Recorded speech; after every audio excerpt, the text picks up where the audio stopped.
¿Qué tal? Muy buenas noches, sean ustedes nuevamente bienvenidos a su programa Charlas de Leyenda. En esta ocasión nos encontramos en uno de los lugares más emblemáticos y de los perdidos en la Ciudad de México. Claro. Nos encontramos en La Romita. Como diría Luis Buñuel, los olvidados. Los olvidados, claro que sí. Aquí hay una anécdota que de una señora que vendía pollo, vende pollo aquí enfrente de la iglesia. Y todavía hasta hace algunos años todavía podía uno ver en la parte superior de donde ella se ponía que decía Los Olvidados, haciendo alusión de que aquí se grabaron algunas escenas de esa célebre película. Bueno, sí, vamos a recordar también que esta parte es una de las partes más antiguas de los principios del Porfiriato. Vamos a recordar que todo esto alguna vez perteneció de aquí hasta el Mercado Hidalgo, imagínate nada más, y de lo que es más o menos el Caballo, donde está el caballo, la toma de agua y todo esto, hacia acá era el casco de la hacienda de un señor llamado Francisco Limantur. No sé si has escuchado hablar del Limantur. Me suena. No la abuela Limantur, pero sí. Pero de Limantur, sí. Parecidos. Sí, de hecho terminó siendo el secretario de Hacienda de Porfirio Díaz. Sí, además vamos a recordar que se casa con una de las hijas de don Porfirio, que dice la historia y dice una anécdota, hay una leyenda, una leyenda del número 41, si te la sabes. Don Ignacio. Efectivamente, Limantur. Pero bueno, en este caso vamos a recordar que esta hacienda, el señor Limantur sí tenía dinero, obviamente, pues, tenía bastante dinero, pero él quería que empezara otro nuevo género de gente, ¿no? Ajá. Y entre este nuevo género de gente, pues dice, bueno, voy a partir mi hacienda, y en esa repartición de hacienda quiero que dentro de mi hacienda se haga una instancia colonial. Y esta instancia colonial se va a dividir en dos. La parte vieja, que va a ser esta, que es la Romita. Sí, la Romita, de hecho la parte inclusive prehispánica. Exactamente. Y la parte un poquito más joven, más nueva. Es más, este lugar vamos a recordar que de un nombre prehispánico toma el nombre del cuarto barrio importante de México Tenochtitlan, que se llama Atzacoalco. Efectivamente, y a través de este barrio de Atzacoalco, el lugar de las garzas. Efectivamente, el lugar de las garzas blancas. Y con esta apertura se empieza a hacer lo que va a ser la colonia. Esta colonia que se le va a conocer con el nombre de Indianilla. Perdón, es que para mí es un trabalenguas, disculpen. Pero bueno, Indianilla también se va a dividir en otra, que va a ser la de Miguel Hidalgo. ¿Por qué? Porque, pues, bueno, va a venir en boga respeto patrio a través del padre de la patria, con la llegada de Porfirio, y querer hacer un nuevo régimen idealista. Por lo tanto, una de las primeras colonias se va a llamar Miguel Hidalgo. Cerca, por cierto, de aquí estamos en el Mercado Hidalgo. Sí. Hablando de eso, es ahí a donde se va a realizar la segunda zona, y esta que va a ser la más vieja, y esta vieja obviamente va a ser por esta iglesia. Sí. Esta iglesia, que es una es una capilla. Originalmente la que fue la repartición de la hacienda, esta era la capilla casera, donde todos los indios venían y tomaban la misa. Una vez que se vende, o que se reparte la hacienda, va a seguir siendo la parte principal, la parte fundamental. La Ascurain va a tomar la decisión por ahí de 1889 aproximadamente, y en 1902 ya va a estar la colonia establecida. La van colonia, a vender, ¿no? De hecho, efectivamente. No sé si ya sea la venta que se realiza al señor Orring. Sí, efectivamente. Que obviamente el señor Orring es un señor cirquero.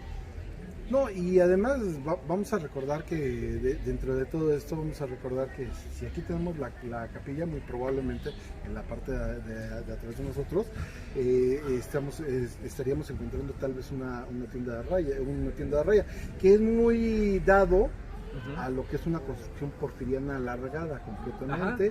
Y en esa construcción alargada, efectivamente, sí. Es una parte muy padre, y con el tiempo pues, se van haciendo diferentes tomas muy importantes para las nuevas películas. Vamos a recordar que una de las películas más bonitas, que es Santa, que está grabada en la parte baja de Chimalistac. Sí, ahí en la zona baja de San Ángel, por decirlo así. Exactamente. Y de Chimalistac, pues como vieron que tuvo mucho efecto esta película, entonces Luis Buñuel decide tomar una de las partes más viejas en ese momento de la joven Ciudad de México, obviamente, y decide venirse para acá. Y aquí en esta parte, junto con la iglesia, junto con las esquinas, y recordando, ¿no? Que también aquí se encontraba el camino viejo de Chapultepec. Efectivamente, del lado que va hacia el norte. La parte del acueducto. Efectivamente. Muchos lo conocen como también el Salto del Agua. Salto del Agua, pero donde estaba la caja de agua. Efectivamente. Bueno, todo esto es muy importante porque aquí cuando llega Luis Buñuel hay una cosa que encuentra. ¿Qué crees que encuentra? ¿Qué encuentra? Pues a la gente se ve que es muy unida, está fuera de la realidad, o sea, está fuera de la realidad de ese momento. Todavía se presume que aquí la gente y los comerciantes se conocen. Vamos a no vamos a una tienda en específico, vamos con fulano de tal, claro. y dile que vas de parte mía. Es todavía un ambiente muy campirano. Ve con el señor Francisco, ve con el señor Daniel, pídele a tal y tal, o sea, es algo muy, muy familiar, que cuando ven a Luis Buñuel y cuando ven que llegan personas de índole desconocida, pues sí se le quedan viendo, ¿no? Así sí. Y te puedes dar cuenta, sí, por lo mismo, claro. Nos habla del tipo de calles que encontramos aquí, que son callejones. De hecho, este es un callejón, el callejón de Durango, que nos encontramos en este lado, que nos muestra la diferencia de lo que es la colonia Roma a la diferencia que es con la colonia de la Romita, o el barrio de la Romita. Si caminamos un tantito para acá, aquí vamos a ver lo que tú decías, lo de la pollería que está aquí en la esquina, efectivamente, muy probablemente es la que tú estás diciendo, efectivamente. Ahí está. Ahí está. Digo, para que no digan que nos ubiquen. Sí, para que no digan que estamos viviendo, ¿no? Sí, de hecho, ahí podemos ver una imagen de Roberto Cobo. Efectivamente, el granulón pegador, efectivamente. Sí. Que lo tenemos en la película de Los Olvidados. Igual, fíjate el paisaje que se tiene, es una idea que se tiene aquí en la Roma, pues obviamente con todo lo que es esta película, ¿no? Y como te decía, en la parte de atrás, muy probablemente esta haya sido una de las tiendas de raya de la hacienda. Probablemente cuando cambia lo que es la parte de la Roma se utiliza esta parte como mercado, pero como no había tanta gente, económicamente el barrio, bueno, esta colonia fue, a pesar de que es colonia, pues la gente era de barrio, ¿no? De hecho se conoce como el barrio de la Romita. Sí. Bueno, vamos a pasar a seguir caminando, bueno, un rato más. Vamos a pasar a la colonia Roma. La colonia Roma tiene una característica específica, tiene dos parques muy importantes. El Parque Río de Janeiro y el Parque Luis Cabrera. En el Parque Luis Cabrera va a ser esa parte de la división social que vamos a manejar, lo que se va a manejar cuando se crea la colonia.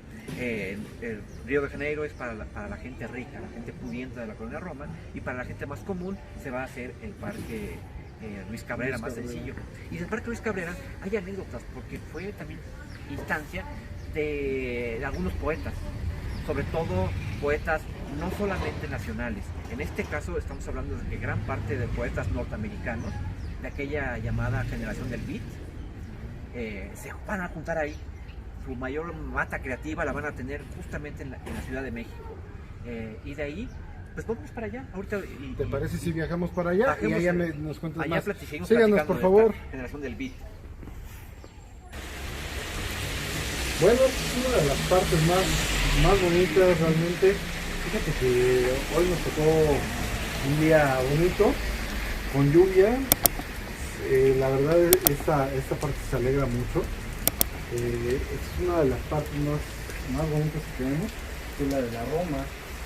Como tú puedes ver, bueno, pues estamos rodeados de construcciones tanto nuevas como antiguas. Sí. En estas construcciones vamos a recordar que se empiezan con las construcciones a principios del siglo XX. Estamos hablando de que a principios del siglo XX se empieza con la construcción de esta gran colonia que es la colonia Roma.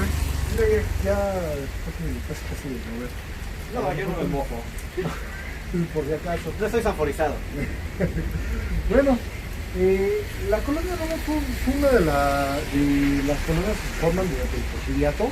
Y con esta formación de la colonia Roma, pues bueno, empieza lo que es la idea de progreso. La organización de progreso, ¿no? Exactamente, que es uno de los lemas de Porfirio. Efectivamente, se crean grandes edificios, que estos grandes edificios van a tener la idea porfiriana completamente, se les va a concebir como porfiriana, construidos en un tipo de arte Art Deco. Art Deco se convierte en un bastión del Art Deco. Hasta mediados del siglo XX sigue construyéndose aquí, explotándose el Art Deco, y en algunas construcciones todavía vemos esa lucha por el neobarroco que se manejó al principio del siglo XX. Si mal no recuerdo, esta colonia data del año de 1902. 1902, es cuando se empieza a hacer el trazado, la notificación y la venta de esta parte novedosa de ser lotes en las colonias. Sí. Fíjate que todo esto pertenecía a una hacienda, entonces imagínate nada. Y que va, como hace rato comentábamos, que va a ser realmente lotificada, porque va a ser comprada por un finquero que se va a meter en el negocio de los bienes raíces, el señor Orri. Es interesante saber por qué las calles de la Roma tienen nombre de ciudades en México. A ver, cuéntame. Fíjate que se dice que el señor Orrin, durante una gira que hace en la Ciudad de México, y gran parte, inclusive de parte de Sudamérica, vamos a encontrar que él va a seleccionar las ciudades donde tuvo mayor éxito el circo. En este caso, por ejemplo, vamos en la ciudad de Durango, el propio Río de Janeiro, donde también en Brasil llega a tener triunfar su circo. Sin embargo, hay dos calles que no tienen que ver nada con ese orden de ideas, que sería, por ejemplo, una de ellas la calle de Ámsterdam, que aunque se encuentra en la colonia Roma, obviamente no tiene que ver, porque obviamente no era parte de la gira Ámsterdam. Posiblemente tenga que ver con alguno de los orígenes del señor Orrin. Posiblemente, es especulativo de mi parte. Y como te decía, ahorita estamos en el Parque Río de Janeiro. Este parque es un poquito mejor trazado y un poquito más grande. El objetivo de este parque era para que la gente más pudiente de las notificaciones vinieran a este parque. Se construyó otro parque sobre la calle de Orizaba, una calle célebre por los acontecimientos que van a ocurrir justamente en la década de los 50. Si quieres vamos caminando para que podamos ver un poquito más de las construcciones. Ajá. Ya, ahorita ya, mira, sí, llover. Te decía, entonces el otro parque es el Parque Luis Cabrera, aquel hombre célebre en la época juarista, ¿no? Efectivamente, junto con las leyes de reforma, es la persona que ayuda, una de las tantas personas que ayuda a Juárez a concebir lo que van a ser se podría decir las leyes de reforma de 1857. Ajá, claro. Y fíjate que son las cosas, al final de cuentas, comentaba que también va a tener mucho interés sobre todo la calle de Orizaba y el Parque Luis Cabrera, porque lo menciono mucho. Durante la década de los 50, 40-50, se da en la literatura un acontecimiento que se llama la generación del beat. Ah, muy bien. La generación del beat es una serie de autores norteamericanos que van a tener su gran impulso en la zona de la Ciudad de México. Vamos a ver que hay obras como el Lunch Desnudo, The Naked Lunch. El autor es William Burroughs. Célebre este hombre por lo que pasa aquí en México. Y más en esta colonia. También Michael Carac es otro de los impulsores de la generación del beat. Aunque a ellos no mucho les gustaba eso, se conocía como la generación del beat porque iban a ser autores que iban a romper con toda esa clásica o con los paradigmas norteamericanos de la literatura. Ellos creían en la libertad sexual, creían en el uso uso de drogas, como para ampliar sus campos. Ya eran anterior, obviamente, a la música. La música va a tener ese impulso, pero ya en la década de los 60, 10 años después, con gente como, por ejemplo, Rolling Stones, Beatles, que van a hacer esa parte de una especie también de generación, ¿no? Pero en cuanto a la música, ¿no? Con la idea de la parte psicodélica, ¿no? Sí. Por la ayuda de las drogas y todo eso, que van a distinguir diferentes tipos de colores. Ese tipo de cosas y ese tipo del uso de sustancias. Tenemos, por ejemplo, como te decía, eso ocurre 10 años antes con la generación del beat en la literatura. Y en la literatura, uno de los pilares, como te comentaba, va a ser este personaje de Williams Burroughs. Williams Burroughs era un muchacho de 35 años que en su vida había escrito unas cosas de interés. Él ya escribía, pero escribía cosas sin importancia, realmente no tenía trascendencia. Él, cuando está en Estados Unidos, obviamente va a tener muchos problemas en Estados Unidos por el consumo de drogas. Él va a tener una pareja sentimental, por decirlo así, a pesar de que se dice que el señor era homosexual. No, bueno, no se dice. Bueno, era homosexual. Era, no, o sea, pero para tapar las apariencias va a desarrollar algunas tapaderas, como tendría que hacer, pues. Sí, claro. Y esa tapadera que va a taparle el ojo al macho, ¿no? Tapar el ojo al macho. Esa tapadera va a ser una mujer de nombre Joan Wolbert. Wolbert. Ella va a ser como que la parte femenina que va a manejar William Burroughs. ¿Y qué tiene que ver esto? Porque al final él la conoce, de hecho él vive con ella, conoce a un autor que también se llamaba Michael Carrack, es con el que va a hacer sus primeras incursiones ya en una literatura más fina, más desarrollada, y esta conjunción van a agarrar y van a establecerse en Texas originalmente. En Texas ellos, obviamente estamos hablando de la guerra de Corea, esta Joan Wolbert se va y se casa con un soldado norteamericano. Él se va a la guerra, ella está casada con él, tiene a su hija Julie. Sin embargo, nunca se separa como esa parte de William Burroughs, siempre va a estar al lado de William Burroughs. De hecho, se dice que cuando regresa de la guerra, el esposo de esta Joan se la va a encontrar completamente drogada, en un estado deplorable, sí, y lo que va a usar va a agarrar y va a divorciarse de ella a los pocos meses de que regresa de la guerra. Después de que regresa de la guerra, obviamente, ella se vuelve a juntar con William Burroughs y se vienen a México. Aquí en México ellos obviamente consumían allá una especie de efedrina, la consumía ella, él consumía morfina, pero cuando llegan acá llegan a un paraíso.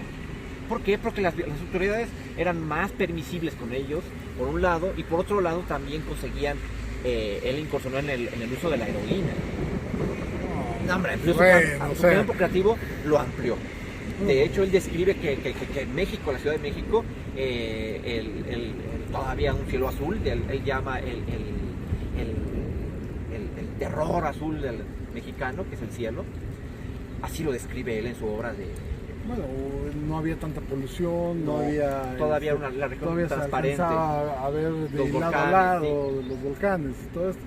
Pues él agarra y va a hacer en este consumo de drogas, va a conocer en el Parque Luis Cabrera a otros dos autores, con los cuales va a hacer muy buena amistad.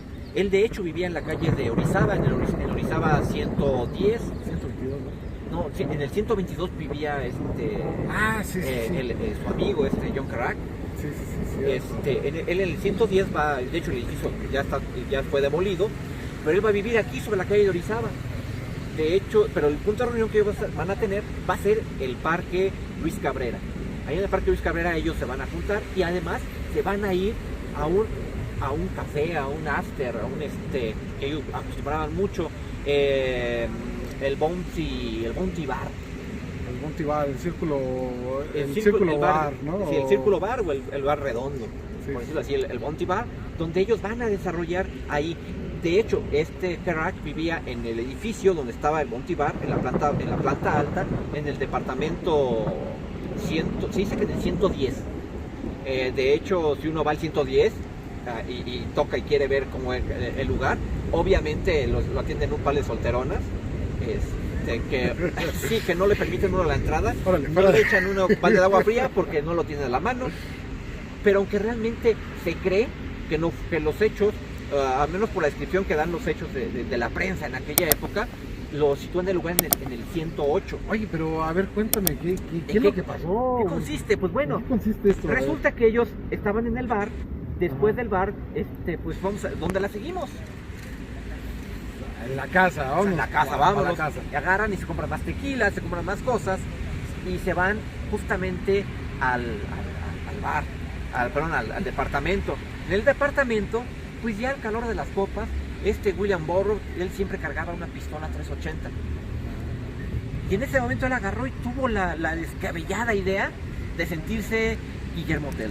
De hecho, una pistola, sí. De hecho, agarró perfecto. y le dice a John, a su esposa ya, Joan, con la cual ya había procreado a su hijo William Jr., que si se acordaba de aquella historia de William Tell. Ella obviamente dice, sí, aquella historia de Wilhelm Tell, aquel que no quiso someterse a la autoridad del señor feudal y que lo obligaron a dispararle a su hijo una flecha, ¿no? En Suiza, exactamente. Pues bueno, total que la agarra, saca la pistola y dice, pues al final de cuentas, ¿cómo ves? ¿Nos la aventamos? Y ella agarra y dice, bien valiente, sí, pues, ¿cómo no?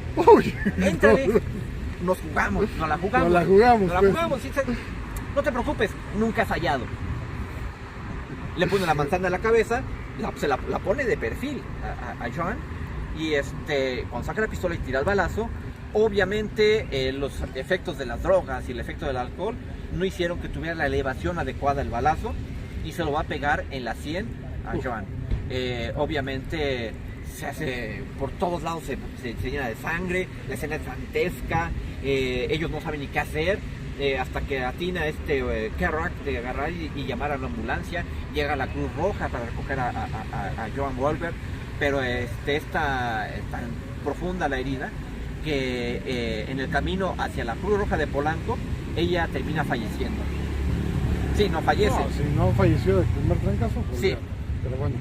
Y entonces resulta que obviamente inmediatamente se dio parte también de las autoridades, la misma Cruz Roja da parte de las autoridades, llegan las autoridades, toman preso a William Burroughs y se lo llevan. William Burroughs en sus primeras declaraciones menciona lo del juego. Sin embargo, no faltó aquel abogado que tenía influencia con algunas autoridades. Como los que no hay aquí en México. Sí, y que agarró y que puso la alarma de su carro. Sí, como esa, idéntica, puso su alarma, y cuando pone la alarma, obviamente va y asesora a William Burroughs para que termine al final de cuentas cambiando su declaración. La declaración es cambiada y él dice que estando ya en la calor de las copas, que tiene la fabulosa idea de enseñarle la pistola a sus amigos. Cuando saca la pistola, que se le resbala la pistola, hay que ver que una 380 no es, era una pistola automática. Al final de cuentas, que golpea en una mesa, sale un tiro y que le va a pegar a esta Joan en la 100. Sí, y esa es la versión que se da. Con esa versión... Esa es la versión oficial que él dio. Es la versión que se da en William Burroughs. Con esa versión... Pero la primera... La ministerial les valió un copete. El abogado Bernabé Jurado, que se conocía en aquella época como el abogado de los mentirosos, de los embusteros. Porque él al final de cuentas lo que hacía, compraba a las autoridades. Y con base a esta compra de autoridades, logra sacar de la cárcel a William Burroughs. William Burroughs, a partir de ese momento, toda su literatura va a cambiar. De ser un escritor mediocre, se convierte en un gran escritor. Y va a escribir grandes novelas, y va a ser recordado por esas grandes novelas que va a escribir posteriormente. Una de ellas, como te decía, es la ciudad, el desayuno desnudo. Y es una de las grandes historias que se manejan aquí, y obviamente de la corrupción que tenemos en la Ciudad de México, que ya nos viene desde hace mucho tiempo. Y bueno, y aquí, aprovechando que estamos ya sin lluvia, que estamos ya en el Parque Río de Janeiro, pues me gustaría despedir el programa. Agradecemos, obviamente, que nos hayan acompañado esta tarde-noche. Agradecemos obviamente a la producción. David, te agradezco mucho. Gracias, ¿Algún evento que tengas tú? No, ahorita por el momento no, pero estaríamos más en charlas de leyenda. Ya eres parte de charlas de leyenda. Leyendas de la Ciudad de México. ¿Sí? Estaríamos ahí para atenderlos. También en charlas de leyenda. ¿Estaremos ahí? Sí, estaremos. Yo tengo este próximo fin de semana un recorrido a Chimalistac y un recorrido a San Ángel. Charlas de leyenda. Pueden buscar la página en Charlas de Leyenda, donde hablaremos. Primeramente el sábado hablaremos de Chimalistac y el viernes nos estaremos yendo al pueblo, al barrio milenario de San Ángel. Ajá. Ok. Bueno, agradecemos mucho la producción. Que descansen, muy buenas noches. David. Alejandro. Que estén muy bien. Espero a que ver les haya cuándo gustado. vemos el Chaparrito de nuevo. Y pues bueno, estaremos aquí nuevamente disfrutando de estas construcciones tan maravillosas, unas londinenses, otras más del medievo, que son tipo pues porfiristas en esta gran y noble ciudad. Alejandro, nos estamos viendo. Nos estamos viendo.